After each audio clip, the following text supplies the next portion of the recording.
As you look around the house, look up at all the light fixtures. They are all original, again from 1916.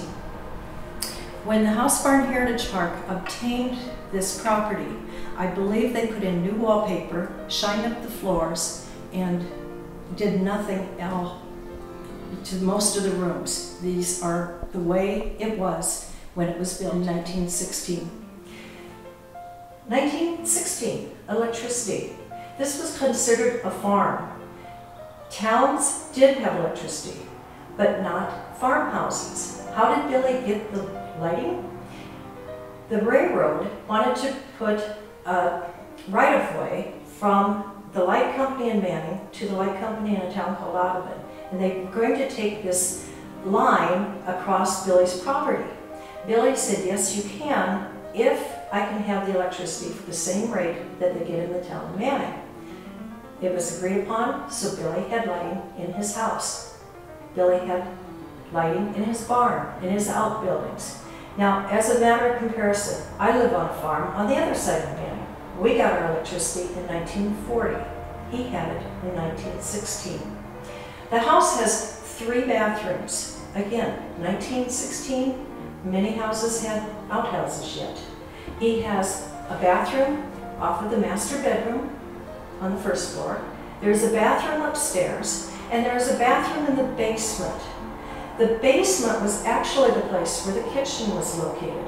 There was a dining room, a kitchen, bathroom, wine cellar, furnace room, other rooms in the basement.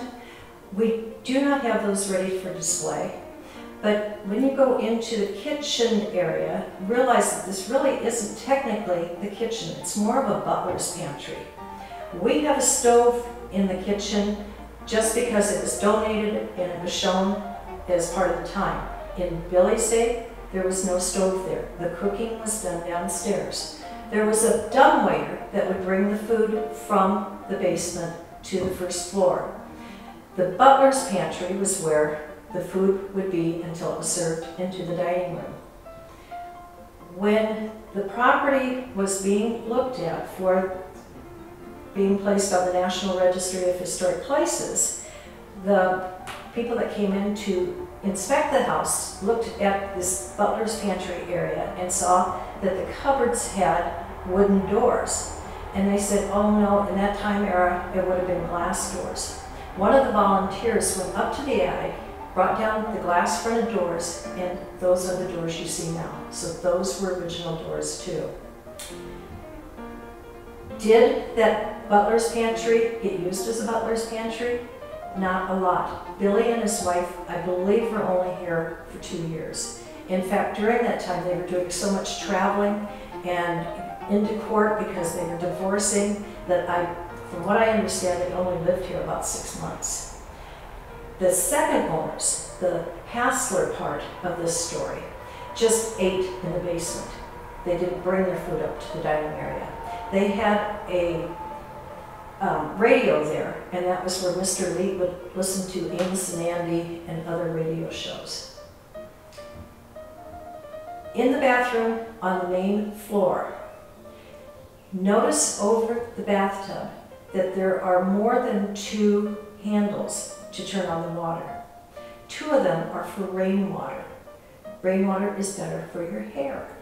And so, again, Billy asked for the finest house in Western Iowa. That was part of being the finest house.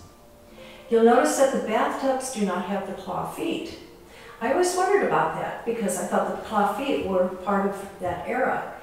And I had a group of building inspectors that came through one day, and I pointed that out. I said, apparently they put in a new bathtub because it didn't have the claw feet. And they said, oh, no, no. The bathtubs you have were the rich ones. They did not have the claw feet because they were enclosed. That is another indication that this is a very wealthy house.